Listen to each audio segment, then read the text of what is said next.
Welcome back. You're watching News Gang. Now, what a month April was. We lost the Chief of Defence Forces, General Ogola. But today, that transition is now complete, Linus. Yes, it is. And so it is General Kahariri. General Kahariri now becomes the CDF, taking over from the late General Ogola.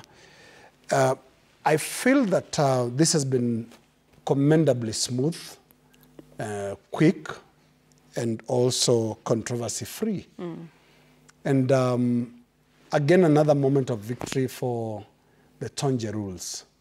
Because Tonje rules, which are gentleman-like rules, were developed by the former Chief of Defense Forces. In his time, they called them CGS. CGS, Chief of General Staff. General Tonje came up with a formula that will try and make the promotions, progression of officers from rank to another very smooth, and not just smooth, but also merit-based. And I think President Ruto and the National Defense Council have done well to observe and let merit be the guide in the appointment of a CDF. I remember there was this talk about you know, how many names and all that. But I think the most natural thing would have been to let the Vice Chief to become the next Chief of Defense Forces. It also adds that the term of the Air Force, because General Ogola came from the Air Force, ended, basically, because terms can end either by age or even death. Death is actually a finality to the term. A finality also marks the end of a term. So I was hearing some analysts saying, you know, it's still the term of the Air Force, and I don't think so. Death actually just gave a sort of a natural end to a term, and the next team, the next service would and is the Kenya Navy, and that's how we have General Kahariri as the next Chief of Defense Forces. Yeah, and there was a raft of you know, other changes that were made.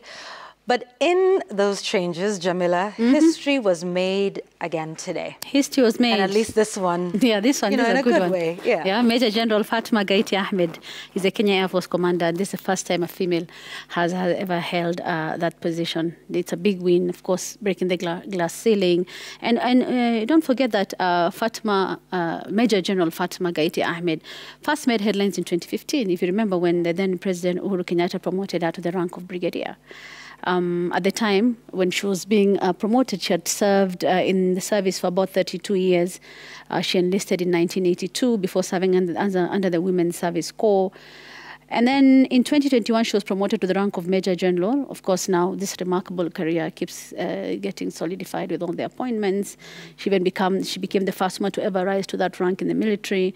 And then, of course, in 2023, also, she was also promoted and appointed as the Senior Directing Staff Air by President William Ruto. So you see that thing you're talking about merit and progression, having a clear path. It's something I think we see in the Army, and it's beautiful to see a woman appointed to this position as Major General, Kenya Air Force Commander. Yeah. Fatma Gaiti. Yeah, very nice. Lady fighter pilot. Yeah. You know, that was some good news. So, Sam, just like we've been saying, it was an orderly fashion, you know.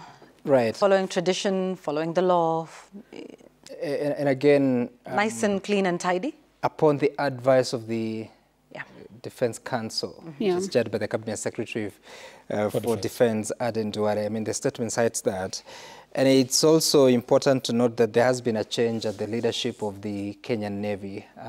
Up until March this year, Jimson Mutai was the service commander of the Kenyan Navy, was promoted to Lieutenant General and transferred to be the Vice Chancellor of the Defense College. And then Major General Thomas Njoroge was appointed to be the service commander of the Kenyan Navy in March Now today, he has been moved again. So he has been a service commander for just about a month or so. And he has been moved to go and deputize Jameson, Lieutenant General, as the Deputy Vice Chancellor of the National Defense College. And in his place, Paul Owuor Otieno has been named to be Major General in charge of the Kenya Navy as the commander. So if you have to look at the full picture, then David Tarus remains the service commander of the Kenya Armed Forces. He is a Lieutenant General. As Jamila says, Fatma Ahmed, Major General, to be in charge of the Kenya Air Force, and Paul Owuor Otieno, Major General, to be in charge of the Kenya Navy. Now Mendo becoming the Vice CDF, that is also being promoted to the position of Lieutenant General. Up until today, he had been one of the, he was the leader of the Kenya Armed Forces as a Major General, and therefore that means that he has only one rank to go, because at Lieutenant General you serve there for 4 years. If you are not promoted beyond that to become a general and therefore in charge of the KDF as CDF, then you'd have to retire. So it is in keeping with the tradition, but also very calculated changes that have been taken there to ensure, obviously, the cohesion of the Kenya Defense Forces and to sort of show the representation of the map of the country in terms of regional and ethnic balance. Yeah. So, you know, that happens. It's the circle of life. Sometimes it can be fast and whatever, but at least within the military, that matter is now closed. As we were told, there was never a vacuum or a vacancy of any kind, but now that's been substantively handled. But there might be a vacancy soon, maybe. We don't know. If parliamentarians choose to vote out or